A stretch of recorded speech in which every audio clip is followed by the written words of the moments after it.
Cindy and I went to Dallas. Turn me down just a little bit, guys. I'm just a little bit too loud. Cindy and I went to Dallas, drove down Friday, drove back yesterday, had a prayer meeting thing with Don Crum, and we were talking last night on the way back, and I don't know how it is if you're married, but we rarely get extended time just to be with each other and talk. That's pretty unusual. And it's a 5.5 hour drive, and I said, Cindy, do you remember driving down this same road going to Bible college 25 years ago? And that started a discussion between us about, and I said, do you remember the sense of destiny that we had? I was 23, she was 20. The sense of destiny that we had about we're obeying God, and we don't know what's going to happen, but something is going to happen. God is going to do something. And that caused us to just talk about a lot of things that have happened in the years since, and how good God has been, how He keeps His promises and sustains us, and it was just a very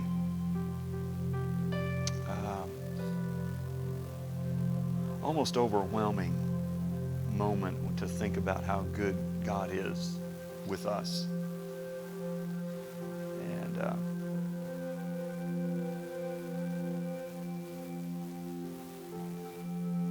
And then that flowed us into talking about where we're at right now and what we're attempting to do, what God's talking to us about doing right now, and who we are as a body of believers, what God has directed us, and how we are kind of in many ways very unique. And so thank you.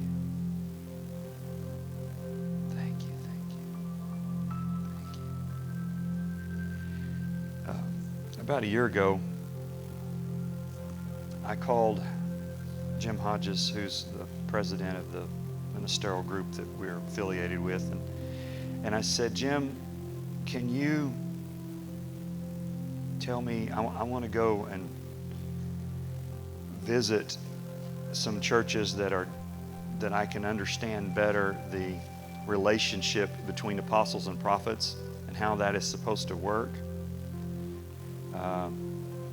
And he gave me 2 churches that he could think of that he thought were doing that pretty well. And I said, Jim, can you, I want to go to a church that's really leading the way in sending people out into the earth and then bringing them back in and maturing them and sending them out and is really following that Antioch model. And I want to go somewhere and observe somebody who's doing that effectively. And he thought about it a minute, and he said, well, Steve, I don't know anyone who's doing that any better than you are. Well, yeah, I guess that's good. I said, okay. I was actually disappointed to hear him say that, because I was wanting to go learn some more about it. But I share that with you just to say that I believe that if we obey the Lord, then He's going to lead us into things that you are out on the edge. You are out stepping into things that you don't know what the next step is. And that happens to be the thing we're doing. But I think everybody ought to be doing that in some way or another. And so I just have 3 or 4 things here that I just really need to share with you and just show it to you. That scripture that I asked you to look up, Psalm 126, I think it's verse 5. Yeah. It says, those who sow in tears shall reap in joy, or shall reap with joyful shouting, in this translation. And he who goes to and fro weeping, carrying his bag of seed, shall indeed come again with a shout of joy, bringing his sheaves with him.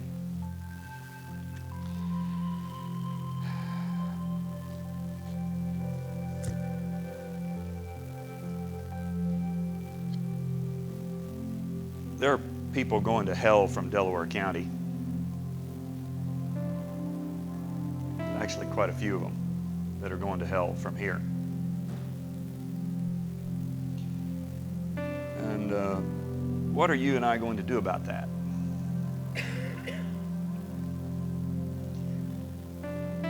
I am convinced that God wants us to do something about it.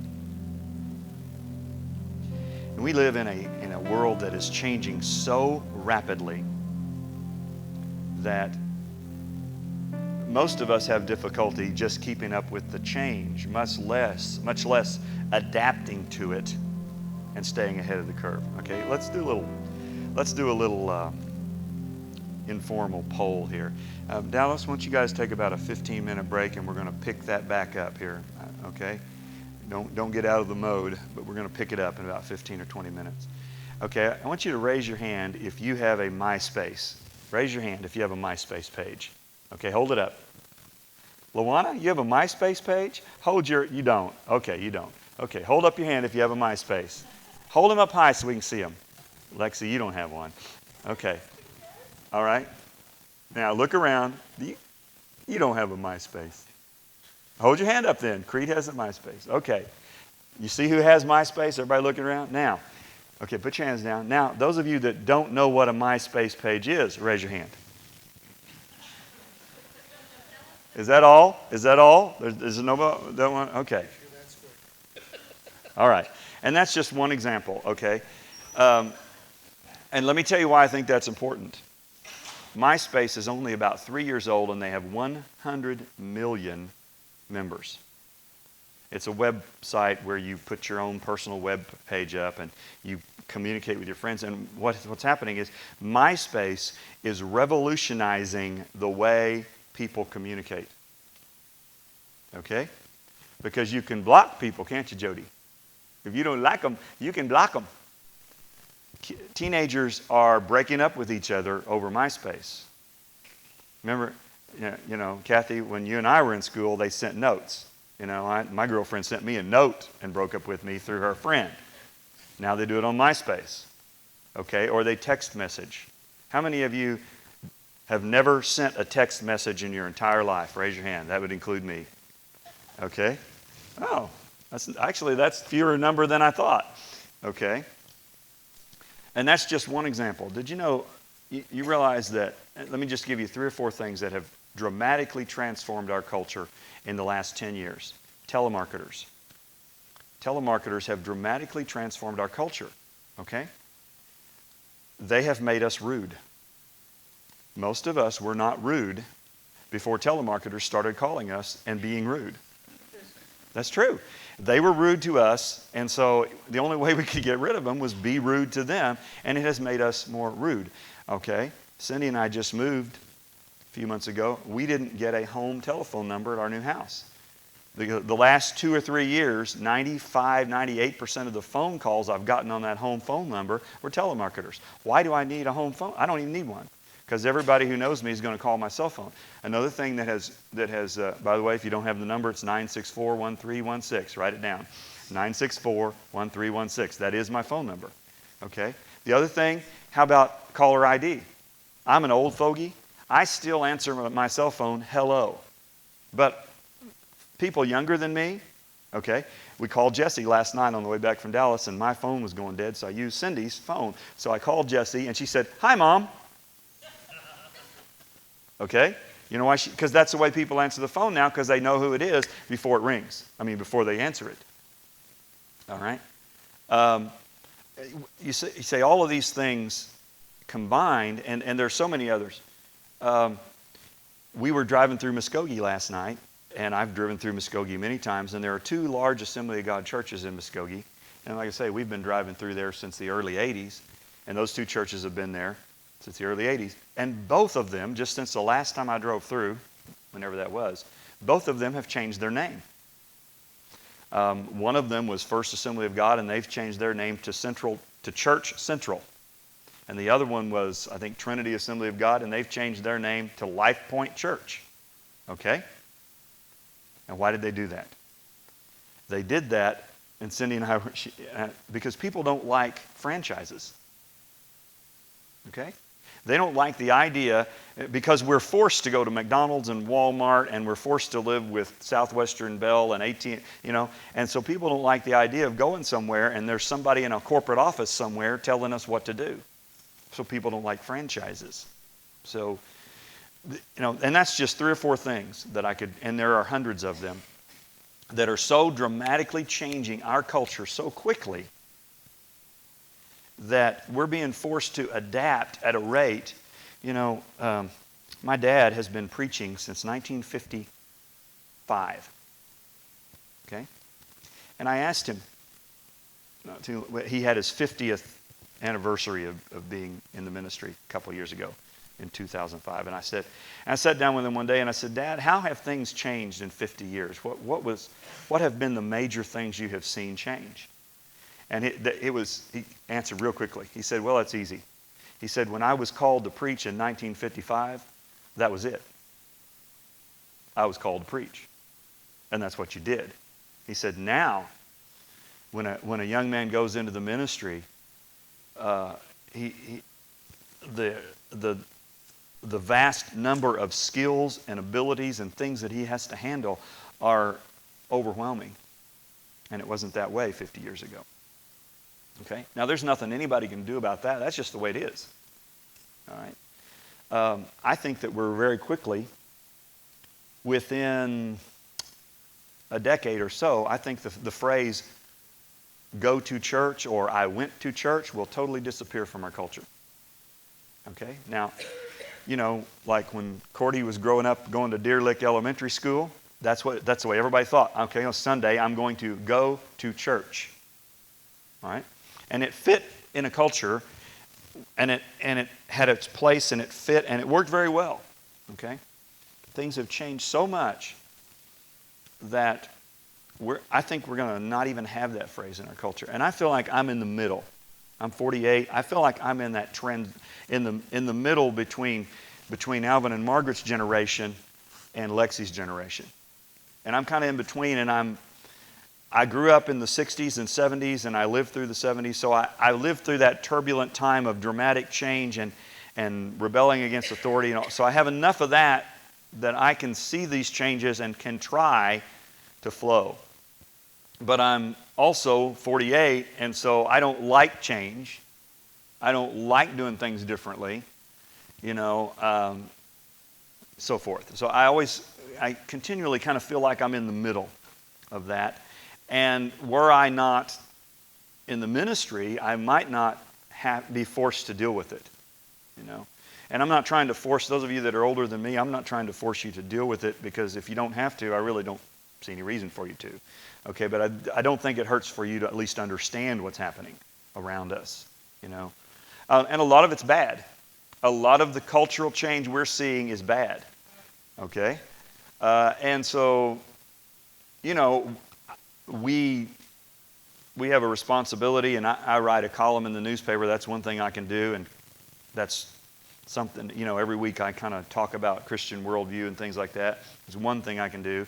So I think I know we have responsibilities to speak out for what's right and what's wrong and so forth and so on. But also what that does is, again, just hearkening back, say, to 1955, you didn't, let me just give you this example. My mother graduated from high school in Chelsea, Oklahoma in 1957. This is just one example. And she said this to me. Chelsea's a small Oklahoma town. And she said when she was going to high school, okay, and this will freak out these young people over here, okay, because it's so foreign. But just think, that was exactly 50 years ago. 1957 was exactly 50 years ago. All right. She said that when she was going to high school, there was one girl in the entire town who got pregnant during high school. One. And that girl just disappeared. She was there one day, and then she was gone. And nobody knew where she went, and nobody ever saw her again. Okay? And that's how that town and that family dealt with that shame. Okay? That is so foreign from the world in which we live in today. And that's how dramatically things have changed in 50 years. And I point that out to you because, we live in a world that's changing so quickly. And the 50 years before that, if you go to 1957 and go back to 1907, we had cultural change, but nothing that dramatic and that fast. Okay, you'd probably have to go back 200 years. You'd probably have to go back to 1757 to see as much change in 200 years as we've seen in the last 50 years. And in the next 10 years, we'll see, probably even 5, we'll see as much change in 5 years as we've seen in the last 50 years. Okay? And sometimes I think about this so much that it just makes me upset. Okay? And the reason I said all that to say several things. If you didn't already know that, and most of it you probably did, it's important for us to realize that God is calling us to preach the gospel in Delaware County in 2007 to a culture that isn't anything like the culture was 50 years ago. The way they think isn't anything like the way people thought 50 years ago. Let me tell you the thing that I miss the most. The thing that I miss the most is you can't have revivals anymore. I mean, you can have them, but nobody will come. And nobody will get saved. Now, in 1955, you could have revivals. And brother, did they have revivals. And they were wild. My grandfather, and this is going back before that, 1943, I think. My grandfather was saved in a schoolhouse revival. And he told me the story. It's an awesome story of how God moved in those meetings. I wish we could do that. Even the Baptist churches don't have revival meetings anymore. And they were the last holdout. Okay, they held out till the end. Kept calling them revivals long after they were. Okay, and God bless them. I'm all hang in there. But even they don't do it anymore because it does. And it's not because the gospel has changed. It's not because there was anything wrong with it. It's because our culture has so dramatically changed that you've just got to have different methods. Okay, you really need to be preaching the gospel on MySpace.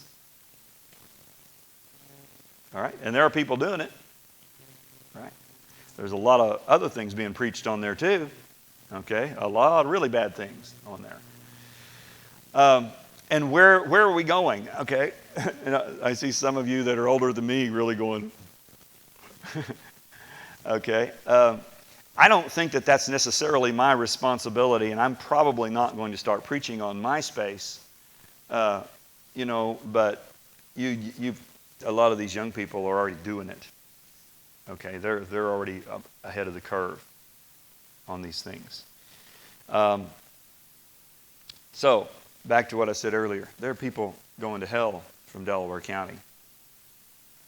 And I don't believe that I'm going to be able to stand before God one day and say, well, God, things just changed so dramatically and it was just hard. It wasn't like it used to be. It was hard, so that's why I really didn't do it.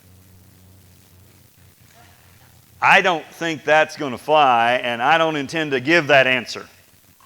Okay? Now, do I know the answers? No, I don't.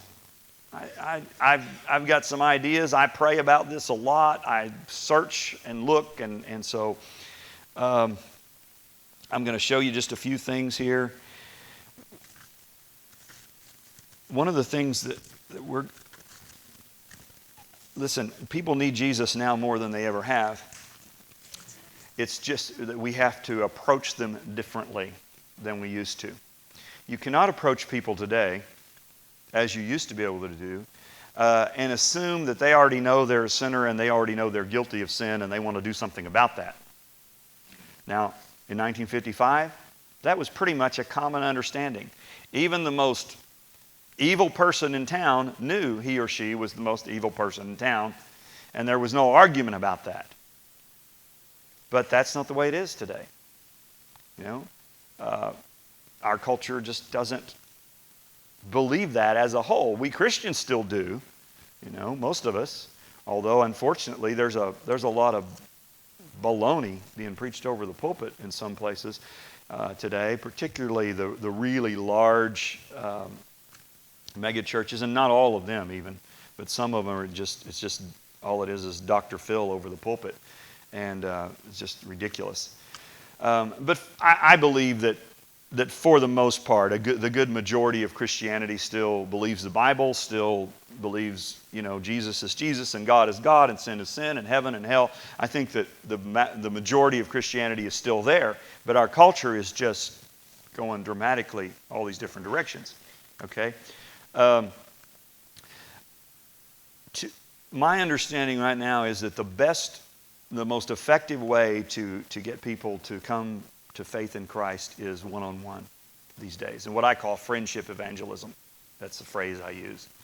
I don't know if I coined that phrase. I don't remember if I heard it from someone or if I made it up. But if I made it up, I haven't made any money off of it. All right, so. And so I have been advocating that from the first day that this ministry began. And we're going to kind of go back to our roots a little bit this year. I've told you that I realized a couple of years ago our cell group ministry was failing, not failing, but it was getting weak. And the reason it was getting weak is because I had put a lot of emphasis into the nations the last 5 or 6 years, and I don't apologize for that in the least, but I had just not put as much work into our small groups as what I should have, and I'm fixing that as of this week. I started 2 leadership cell groups this week, and from those groups we're going to meet together for 20 weeks and we're going to launch a whole new thing. It's not new in the sense that you won't recognize it as being small groups, but we're making a lot of very positive changes. And I'll tell you what a few of them are. You got that third slide up? Yeah. Think of this in terms of the tracks on a railroad track. Okay, there are 2 tracks to this.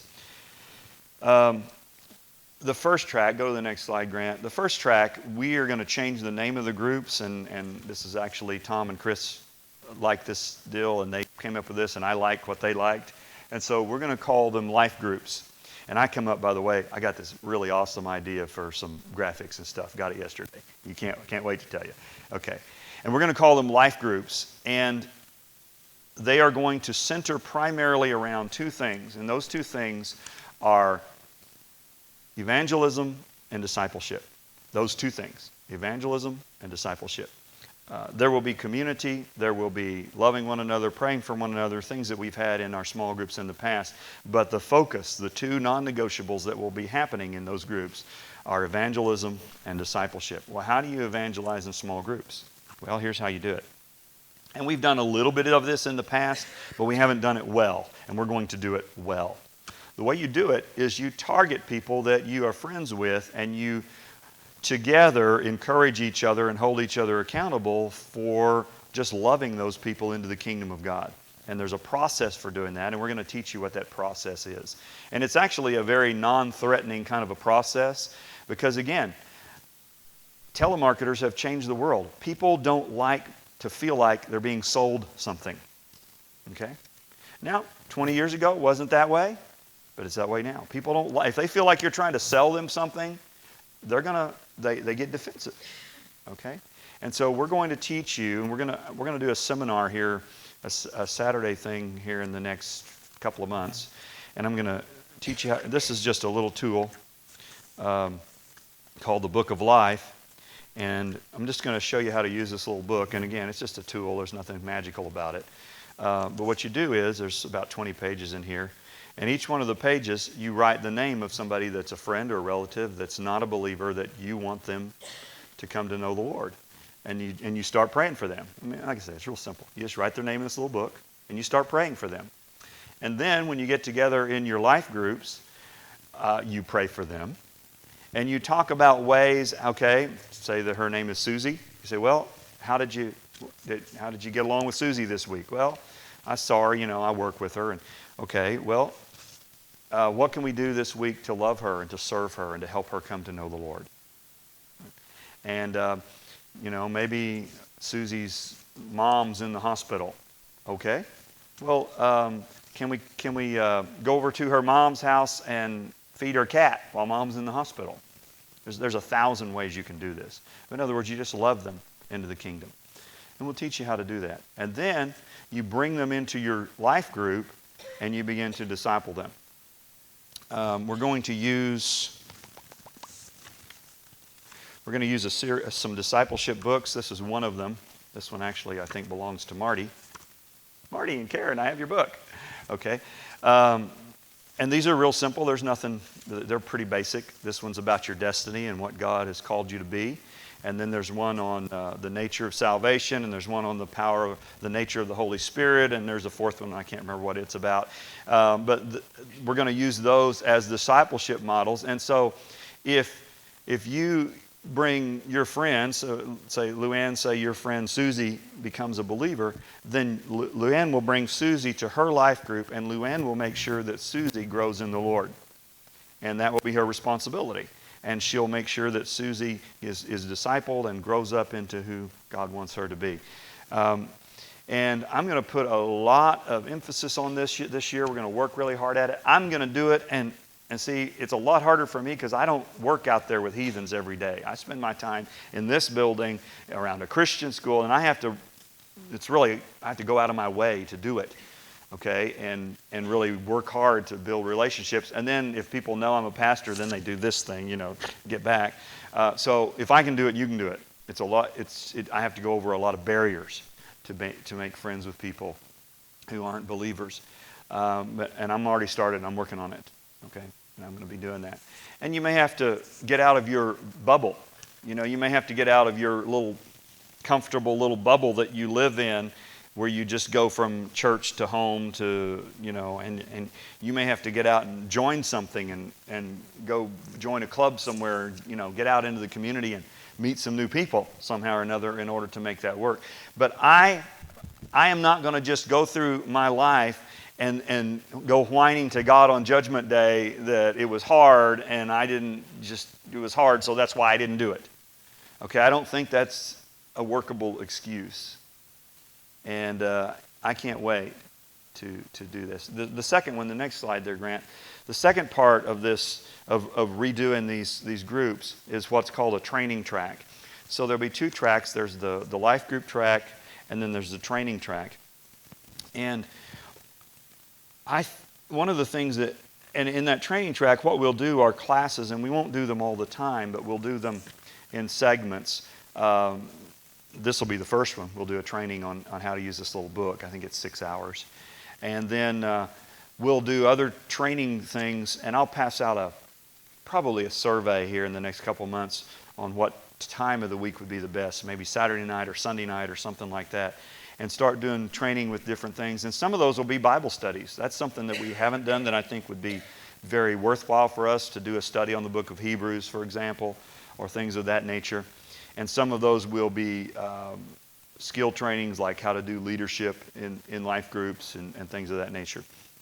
So those are the two tracks that are involved with that. I'll get my stuff out here. I think the next slide is is that our mission? Okay. That picture behind it, I don't know if you can see it, is a picture I snapped in Cuba last November. We had just a God moment, just an incredible God moment at a pastor's conference, and the pastors were just overwhelmed with the presence of the Lord, and were shouting and jumping up and down, carrying on, and I just jumped up and snapped a picture real quick, and that's the picture. And our mission, first of all, is to worship God. This is the mission statement of Newsong Church, is to worship God. And we're getting pretty heavy into it here this morning. And I think that's really vital. I just don't think it's a negotiable thing. Of all the things we have to be as a body of believers, we have to be worshipers. We have to worship. Now, worship is more than singing songs. It's more than raising your hands. Worship is obedience to the Lord. And, getting up and going to work on Monday morning is a form of worship. Helping a little old lady across the street as a form of worship. All those things are worship. But the Bible talks a lot about different kinds of worship. It talks about singing and lifting our hands and shouting to the Lord and singing a new song to the Lord and singing to the Lord with psalms and hymns and spiritual songs, and all those kinds of things are in the Scripture. And so that's always going to be a very high value in anything that I'm involved in, because there's such a dynamic of power and connecting with God spiritually that I think has to be there. I've, on occasion, a couple times I've had men say, well, worship's kind of feminine. It's kind of a female thing. And that's just ridiculous. That's just not true. Okay, now there are certain types of songs that appeal to women and certain types of songs that appeal to men. But the act of worship is a very intense thing. And if you look at who taught us about worship, King David is the one who taught us about worship. And Paul the Apostle was the one who said, sing with psalms and hymns and spiritual songs. And so worship, and also Paul was the one who said, I would that men would lift their hands. I would everywhere that men would lift their hands without wrath or doubting. And so worship is not, in any sense of the word, a feminine activity. It is a God activity. And it requires some submission to the Lord, whether you're a man or woman. It requires submission to God. It requires humbling yourself before the Lord in a variety of different ways. Spiritually, soulishly, physically, it requires a humbling of the Lord. And so that's always going to be, I think, a very important part of who we are. And we are to worship God as we take the message of Christ to the unchurched. I do not know what the church in America is going to look like in 20 years. I used to think I did, but in the last 5 years, the changes have come so quickly, and there's so many things happening, and not a lot of them happen in Grove, so if you don't get out much, okay, you may not keep up. But just the churches that have started in the last decade around the United States, very few of them would even come close to fitting into a mold of what we see as church here in Delaware County. Very few of them. And those things will trickle to here. You can count on that. There's a big move now. It's called the emergent church, and basically what it is people under 30. And when they have, it doesn't just look much at all like what we do. And those are the leaders of tomorrow. Okay. And it's just because of who they are and how they've grown up and how they think and how they communicate and all those kinds of things. In some respects, I'm fearful that America's headed the direction of Europe. And you've heard about all the empty cathedrals in Europe. And in some ways, we're headed that way. And I'll tell you, I think there's one major difference between America and Europe. In some ways, we're headed that way in the sense that our culture is becoming amoral and immoral. Amoral is just no morality at all. Immoral is doing the wrong thing. We're becoming both. But the difference is that Europe experienced 200 years of religious wars after the Reformation. And so there was an undercurrent that still exists in Europe and European thinking that we don't have in America. So I do believe that we're going to have a lot of empty church buildings in this country in the future, but I don't believe the church is going to disappear like it did in Europe. I think it's just going to morph into things that are difficult for us to recognize in our 1955 thinking. Okay? And if you need to mourn over that, go ahead. There's nothing wrong with mourning over it. I'm just telling you that's the way it is, and there's nothing that anybody's going to do to keep that from happening. Okay? And again, I don't know exactly where it's headed, and I'm not sure that at the age I am, I'm not sure how much I'm going to be able to go with that. And I don't know that I even have to go with that. All I have to do is obey the Lord. Okay? And try to take as many people to heaven with me as I can. That's what I'm going to try to do. And so, I've talked a lot about excellence. I'm shifting gears here. I'm going to wind this down here in just a couple minutes. I've talked a lot about excellence lately, because God keeps telling that to me. And he was speaking it to me before Dr. Don came a month or two ago and said, here's the word from the Lord from you guys. You're coming into a season of excellence. And so I've been thinking about that in terms of a lot of things, in terms of our life groups that we're, and doing those well. I mean, with the best degree of excellence that we can do them. In terms of if we're going to win people to the Lord and bring them into this building, then we need to make people feel a lot more welcome than we have in the past. And I've done a few things just to make some changes. I put up a few signs. I'm going to put up some more this next week or two. I've got some new signs in the parking lot. I'm going to set aside some parking spaces for guests and some things like that. We're going to put up a flat screen TV right in that wall as you come in the front door, that's going to have all kinds of techie stuff on it. And all of these are little things, but they add up. We just this week started sending these out. We're sending 100 of these a month, and there's actually a company that does it for us, and they're real reasonable. They're about, I think they're 70 cents a piece, printing and mailing and everything. So people that move into Delaware County, they get one of these in the mail, and it's very, very, very classy. And it says you're on a first name basis at Newsong Church, and actually has their name on the coffee cup.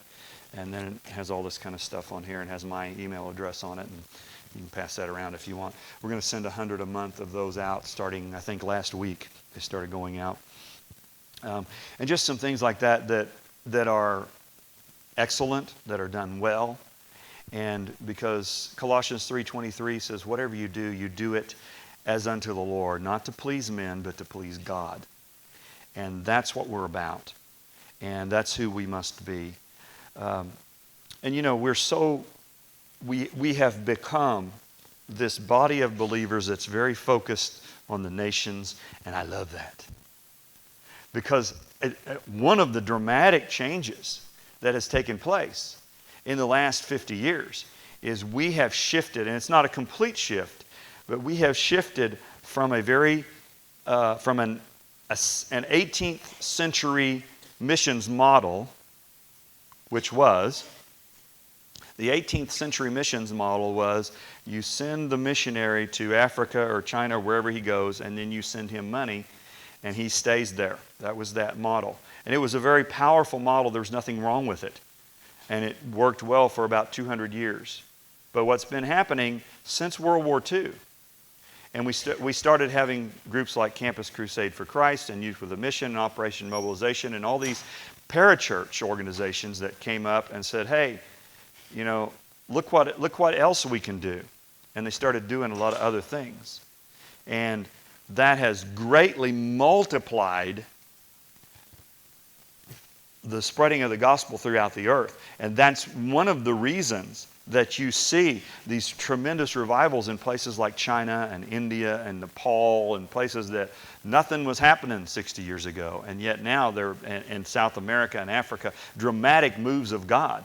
Because average people like you and me are able to go.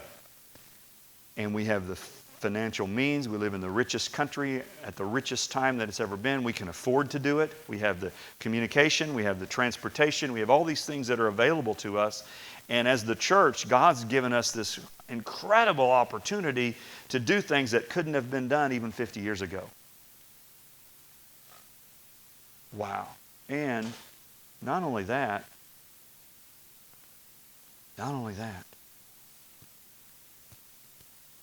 we're coming up with these innovative ways to do things, ways to fund them that we didn't have before.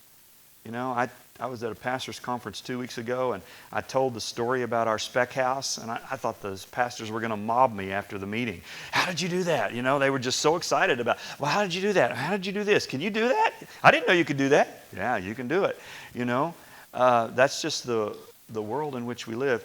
And, you know, I'm just about finished. I'm winding down here, but you hear these surveys and they survey and they ask people, what do you think about the church? And a certain percentage of Americans say the church is irrelevant to their life. And I listen to this a lot. I really do, because I think I need to. I think I need to listen to what people are saying, even if I think even if I don't agree with what they're saying. I need to know how they think. And when you listen to people who say the church is irrelevant, then you say, well, what would make it relevant? It usually has something to do with feeding the poor or helping the needy or something like that. So there's a perception among the American public that the church is a selfish institution. And, I don't believe that perception is true, but I think I could understand how maybe somebody might get that perception when they see multi-million-dollar buildings and when they turn on the TV and see lots of flashy diamond rings and jet airplanes and things of that nature. I can see how people would get that perception. I don't believe it to be true. But I do believe this. I believe that we live in a day that's the most exciting day to be a Christian that's ever been. Okay? Possible exception of hanging out with Paul or walking with Jesus. That might be a possible exception. But other than that, because the potential for the church to respond to things. Hurricane Katrina is a prime example. The most crass, secular people after watching the aftermath of Hurricane Katrina, some of the most anti-godly God people said, wow, the church responded. The church stepped up during that crisis. Well, because we have the manpower, we have the finances, we have the skills, we have all these things. And 50 years ago, some of those we didn't have. 100 years ago, we didn't have them. But we have them today. And think about this. The worst human crisis in the history of the world. Now, that's a heavy statement, but it's true. The worst human tragedy in the history of the world is taking place right now in southern Africa. It's worse than it's millions of times worse than the bubonic plague. It's millions of times worse than the measles and the chickenpox outbreaks of centuries past.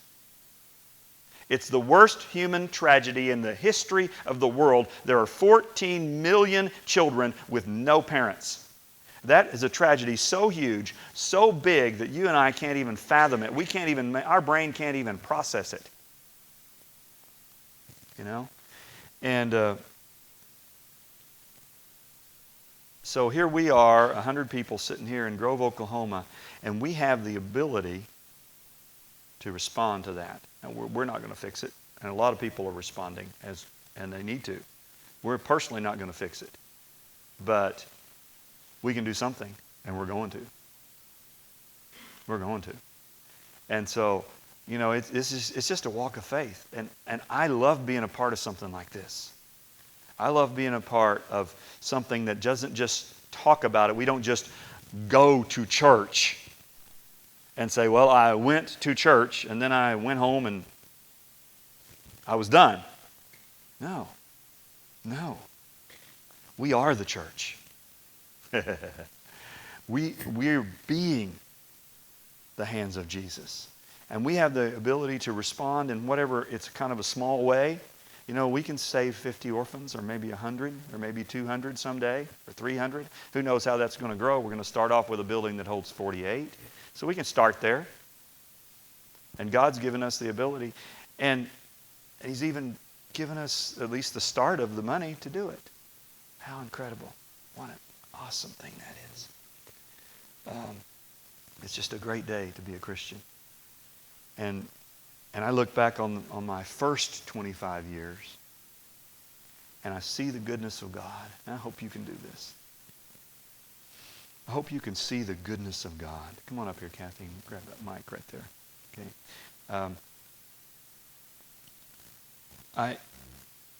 Cindy and I were kind of talking last night about how God had walked with us through various things that we've gone through in the last 25 years. And there's been a lot of ups and a lot of downs and a lot more good than bad, certainly.